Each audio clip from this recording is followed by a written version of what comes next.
कांग्रेस की सरकार ने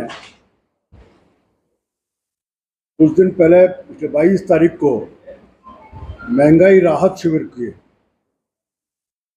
कह सकता हूं कि महंगाई राहत शिविर अब लोगों के लिए आहत शिविर साबित हो रहे हैं।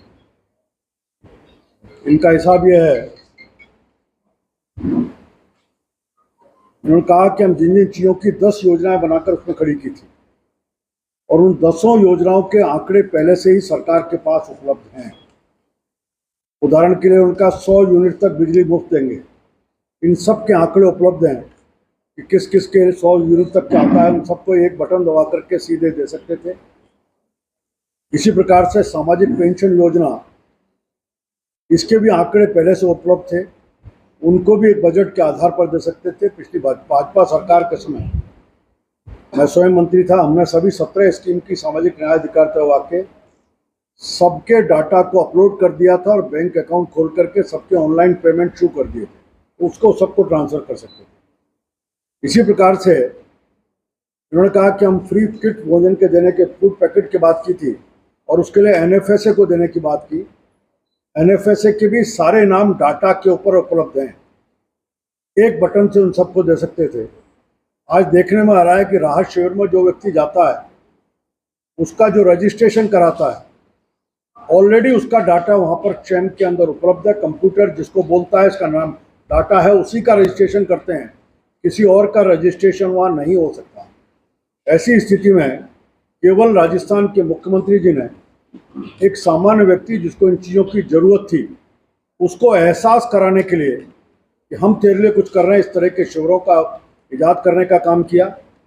इसी के साथ साथ 42 डिग्री टेम्परेचर, उस टेम्परेचर में ना पानी की व्यवस्था है, न ढंग के बैठने की व्यवस्था है।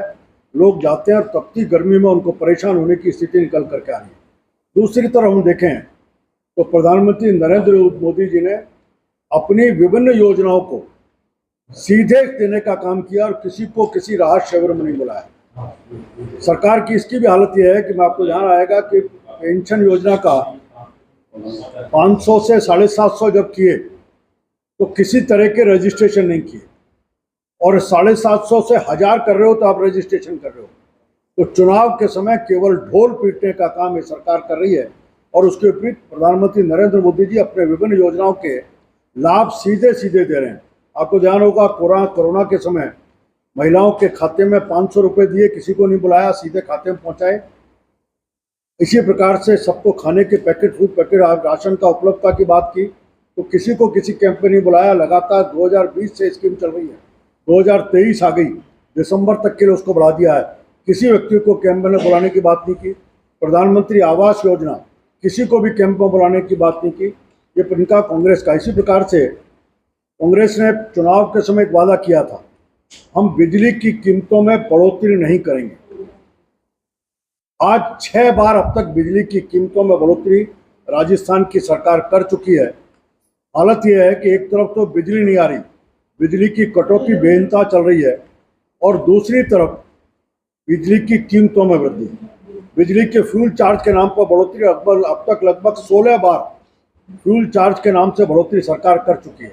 अभी अप्रैल के महीने में 45 पैसे की फ्यूल चार्ज की बढ़ोतरी की, अभी फिर मई में 52 पैसे की बढ़ोतरी हो रही है। अप्रैल की तो आपको ध्यान आएगा, उसके टाइमिंग देखेंगे तो 22 तारीख को शिविर शुरू होते हैं, महंगाई राहत शिविर, और 24 और 25 को 3 दिन बाद ही फ्यूल चार्ज को बढ़ाने की बात की। एक तो अब सरकार कहती है हम लोगों को सब्सिडी दे रहे हैं बिजली के बिल पर। अब हालत ये है, कई बिल ऐसे हैं जिनके ऊपर बिजली का बिल तो आया है 600 रुपये, तो अब राहत तो दी है 600 रुपये, और बिजली का बिल आ रहा है 722 रुपये। तो बिल अधिक आ रहे हैं और राहत कम हो रही है। इस तरह का मजाक आम आदमी के साथ तो सरकार लगातार करती जा रही है। अब हालत यह है कि अब तक 3 साल में घरेलू उपभोक्ता को 3700 से अधिक फ्यूल चार्ज ये सरकार वसूल कर चुकी है। लगातार जो 4 साल में जो बढ़ोतरी करने का काम कर रही है।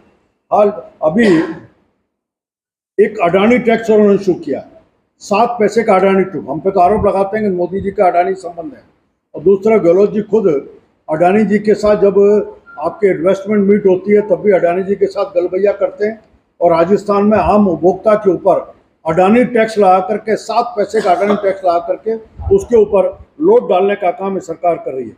उन्होंने इसी प्रकार से किसानों को वादा किया था कि अप्रैल 2022 से, मेरे पास खनीलाल जी बैठे हैं, बजट की घोषणा की बात कर रहा हूँ, 2022 अप्रैल 2022 से हम किसानों को दिन में बिजली देंगे।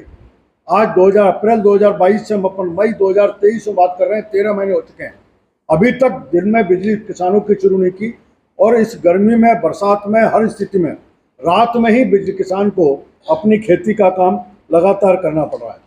केंद्र सरकार ने कुसुम योजना शुरू की और किसानों के लिए सोलर पंप की बात की थी। केंद्र सरकार देना चाहती है, लेकिन राजस्थान सरकार के द्वारा अभी तक कुसुम योजना की शुरुआत राजस्थान में नहीं की। इस कारण किसानों को ये जो राहत मिलनी चाहिए थी उसका भी लाभ इनको इस समय नहीं हो पा रहा। आज हालत ये है कि पिछली भारतीय जनता पार्टी के समय फ्यूल चार्ज 18 पैसे था और अब बढ़कर के ये 60 पैसे प्रति यूनिट हो चुका है।